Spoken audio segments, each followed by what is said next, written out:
Story with you. Arizona's second annual Walk for Alopecia is happening this month, and it has been organized by someone who is just so incredibly impressive. That's CJ Moore, who you see right there.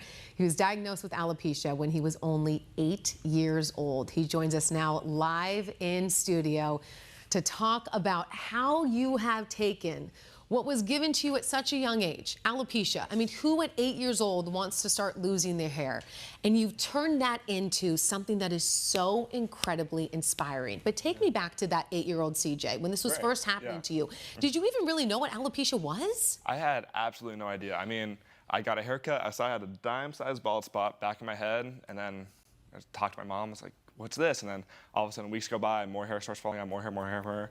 And then all of a sudden, it just almost nothing left. So unbelievable. And how did you feel as a young kid going through that? Right. Well, myself, along with a lot of people that go through alopecia, right, especially at that young age, you start to feel more and more isolated because you know what you look like, or you know who you are. So when you start losing the hair, it's almost like you're losing a part of yourself.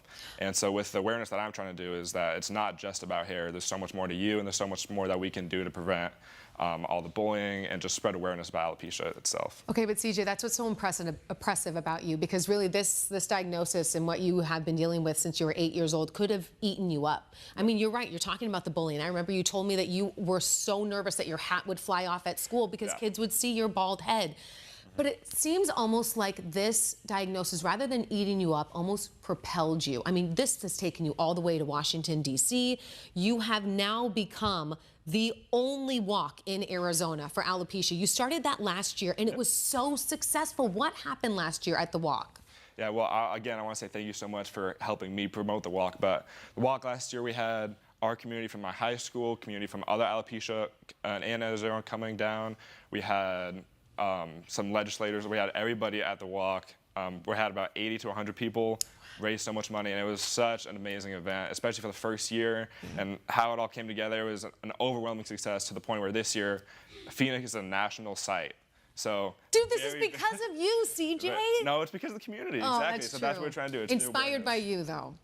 Thank you. But yeah, it's the national walk site now, so we're trying to make it even bigger, even better. And we have some really exciting partnerships with the Cardinals, some stuff with the mayor coming up. So we're just really, really excited about the future. But yeah. Can you believe that? Tell me a little bit about what's going on with the Cardinals, because you just got confirmation that you're going to be doing something pregame, right? Yeah. So we're gonna, before the pregame actually, there is an amazing, amazing cheerleader with the Cardinals that has alopecia. So we'll be going to their cheerleader practice. I'll be talking to her along some of the kids that I mentor with alopecia, right? So it'll be about 10 of us with those cheerleaders talking about our experience. And then on their Thursday night football game against the Seahawks, they're gonna invite us pregame. We're gonna get access before the fields to watch warm-ups, have a little video of us on the Jumbotron, and just, again, get to spread that awareness, spread the walk. So really trying to get this is something that you are going to be battling probably the rest of your life. I mean, even right now, you can see that you have some of your bald spots here. And what you do is that you team up with other kids and you talk to them. How do you get them through what you yourself are going through with alopecia? What do you say to them?